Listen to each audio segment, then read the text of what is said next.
Pendant les 5 premières années d'Alibaba, on ne gagnait pas d'argent. On n'avait pas de business model. Alors, j'ai dit à l'équipe, ne pensez pas aux revenus que vous pourriez gagner aujourd'hui. Si nous voulons être une entreprise pérenne sur le long terme, la seule chose qui doit nous préoccuper, ce sont nos clients.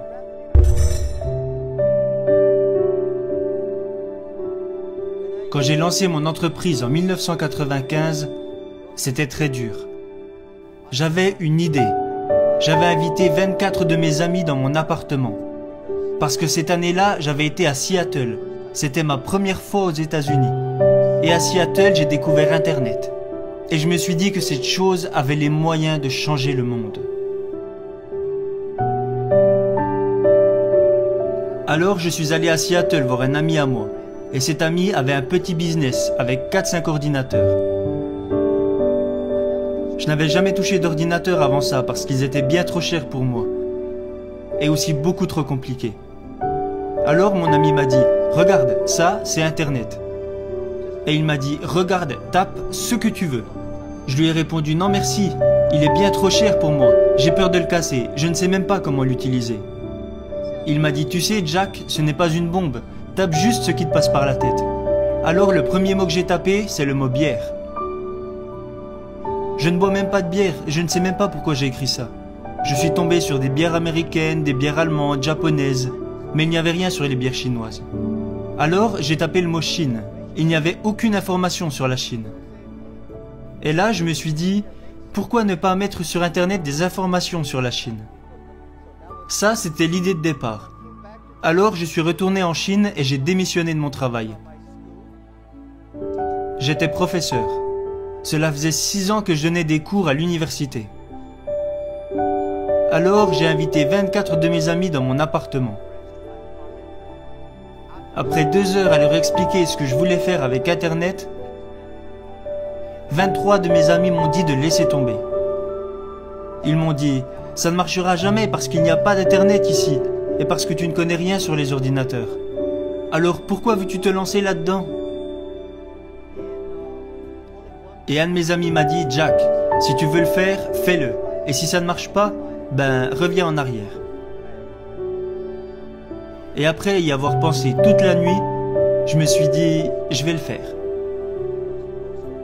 Parce que la plupart des gens ont des idées originales le soir, mais quand ils se réveillent au petit matin, ils retournent simplement à leur travail.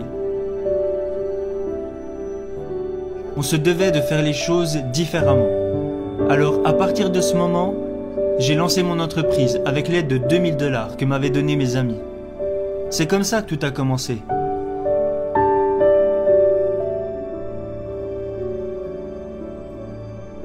Alibaba a vu le jour en 1999. Et depuis que j'avais commencé mon aventure d'entrepreneur en 1995, j'avais échoué sur tous les projets que j'avais lancés. Alors, en 1999, j'ai eu une idée et je me suis dit, la Chine s'apprête à rejoindre l'économie mondiale. Et beaucoup de produits fabriqués en Chine vont se vendre en dehors de nos frontières. Alors si je pouvais créer un site qui aiderait les entreprises chinoises à vendre leurs produits à l'étranger et qui aiderait dans le même temps les petits business d'autres pays à vendre partout dans le monde, c'était ça mon concept. Alors en 1999, j'ai lancé Alibaba, dans mon petit appartement. Les 2000 $ qu'on m'a donnés provenaient principalement de mes parents et de quelques amis. En cumulant tout, ça faisait environ 2000 $. Mais vous savez, quand j'ai lancé une levée de fonds, même celle que nous avons faite sur la bourse de New York où nous avons levé près de 20 milliards de $, j'ai dit aux investisseurs, notre ordre de priorité est numéro 1, nos clients, numéro 2, nos employés et numéro 3, nos actionnaires. Et les gens me disaient que ça allait à l'encontre de la philosophie des investisseurs américains. Un des investisseurs m'a même dit, Jack, vous savez, si j'avais su que nous étions 3e dans l'ordre de vos priorités, je n'aurais pas acheté d'actions. Je lui ai répondu, eh bien monsieur, s'il vous plaît, vendez-les. Parce que je crois qu'il y a énormément d'argent dans ce monde. Il y a même trop d'argent dans ce monde. Et nous voulions seulement l'argent de personnes qui croyaient en notre vision et en notre mission. Parce que pour moi, si le client est heureux, les employés sont heureux. Et l'actionnaire sera lui aussi heureux. Mais si l'actionnaire est heureux d'abord, cela ne veut pas dire que le client et que l'employé seront heureux.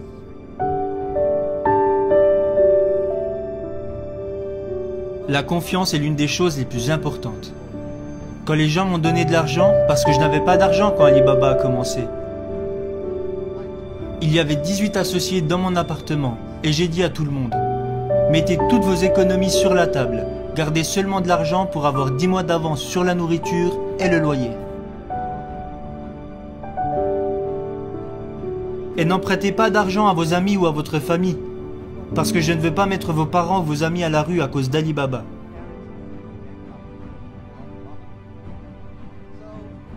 Alors à 18, nous avons rassemblé 50 000 $ et nous avons lancé Alibaba dans mon appartement. Aucun d'entre nous n'avait beaucoup d'argent à cette époque. Si quelqu'un vous dit « je vous donne 1 million de $ » et une autre personne vous dit « je vous donne ma confiance », lequel choisissez-vous? Moi, je choisis la personne qui me fait confiance. Parce que c'est cette confiance qui a fait que nous sommes restés unis. Ces 18 associés m'ont fait confiance et parce qu'ils m'ont fait confiance, je me devais d'être loyal envers eux. Et loyal envers la mission que nous avions. Je pense que beaucoup d'entrepreneurs se trompent. Je déteste que les gens travaillent pour moi. Je veux que les gens travaillent pour la mission que nous avons en commun. Je ne veux pas que les gens travaillent pour moi. Parce que les gens comme moi, quand on regarde au loin, on se dit « ce gars est pas mal », mais quand on s'approche, on s'aperçoit qu'il est moche. Tout le monde est pareil. Les gens pensent peut-être que je suis un bon gars, mais quand on me connaît vraiment, on s'aperçoit que ce n'est pas toujours le cas. Je peux m'énerver, je peux être malheureux, mais quand les gens croient en vous, c'est la chose la plus précieuse.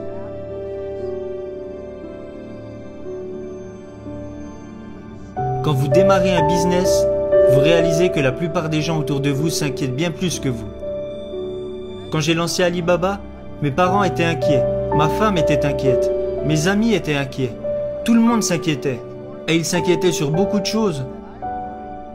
Moi, la seule chose qui m'inquiétait, c'était de décevoir les personnes qui croyaient en moi.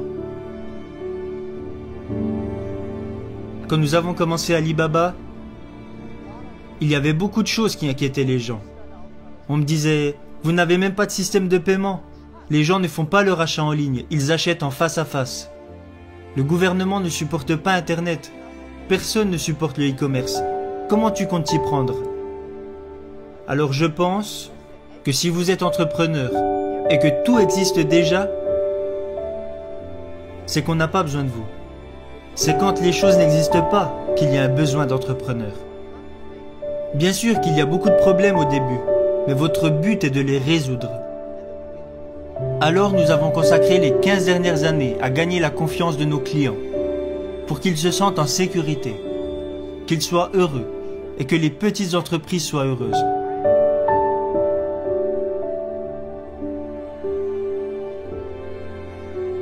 Concentrez-vous sur vos clients. Rendre ses clients heureux est important. La plupart des grandes entreprises parlent toujours de leurs concurrents. Je pense qu'il y a de nombreuses raisons qui impliquent que la plupart des entreprises américaines ne réussissent pas sur le marché chinois. Une de ces raisons est qu'ils passent trop de temps à vouloir rendre leurs boss heureux, plutôt que de rendre leurs clients heureux. Ils passent trop de temps à vouloir être les meilleurs, sans avoir de stratégie à long terme. Alors qu'en tant qu'entrepreneur, votre priorité absolue doit être vos clients. Pendant les 5 premières années d'Alibaba, on ne gagnait pas d'argent. On n'avait pas de business model. Alors, j'ai dit à l'équipe, ne pensez pas aux revenus que vous pourriez gagner aujourd'hui. Si nous voulons être une entreprise pérenne sur le long terme, la seule chose qui doit nous préoccuper, ce sont nos clients. Les revenus qui nous importaient le plus les premières années étaient les mails de remerciements que nous envoyaient nos clients. C'est ce qui comptait le plus. Parce que nos clients nous envoyaient des mails pour nous remercier et nous dire qu'on était géniaux.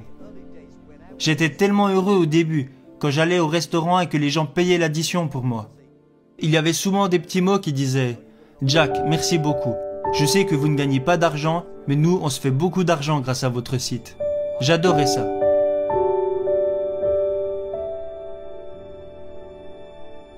Quand nous étions jeunes, personne ne nous a donné notre chance.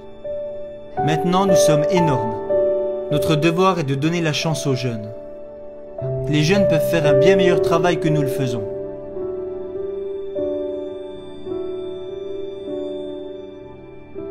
Et je pense que le monde peut être beau et prospère sans vous. Quand vous mourrez, les gens vous pleurent pendant 3 jours. Puis après ces 3 jours, ils vous oublient. J'ai été professeur pendant quelques années. Et ça a été une chance pour moi. Parce que je n'avais aucune connaissance sur la technologie. Je n'avais aucune connaissance sur les logiciels. À vrai dire, je ne sais même pas comment fonctionnent ces trucs. Je ne connaissais rien à la comptabilité, ni au marketing. J'avais très peu de connaissances au final. Mais les choses que j'ai apprises de mon métier de professeur, c'est qu'un professeur veut toujours que ses élèves aient plus de succès et deviennent meilleurs que lui. Ça m'a servi quand j'étais à la tête d'Alibaba. Quand j'embauchais des gens, je cherchais seulement des personnes qui étaient plus intelligentes que moi. Aujourd'hui, je donne beaucoup de conseils à mes collègues. Quand ils embauchent quelqu'un, il n'y a qu'une chose à regarder. Regardez ce jeune homme. Si vous pensez qu'il pourrait devenir votre boss, si vous vous dites « dans 5 ans, ce gars-là pourrait être mon boss », alors embauchez-le. J'adore parler pour partager mes connaissances. Quand vous êtes professeur, vous n'en savez pas beaucoup plus que les autres parce que tout ce que vous apprenez, vous le partagez. Peut-être que certaines personnes n'aiment pas ce que je dis, mais mon job n'est pas de rendre les gens heureux. Mon job est de faire réfléchir les gens. Et c'est ce que nous avons fait. Si ce que je vous dis vous sert, alors retenez-le. Si ce n'est pas utile, oubliez-le. J'aime être avec des entrepreneurs. Parce que vous me rappelez les 18 dernières années difficiles que nous avons vécues. Et je crois véritablement en la chose que je vais vous dire maintenant. Si vous êtes entrepreneur, aujourd'hui est très dur. Demain sera encore plus dur. Mais après-demain sera magnifique. Le problème, c'est que la plupart des gens mourront demain soir. Vous devez travailler dur, vous devez apprendre et vous devez compter sur votre équipe.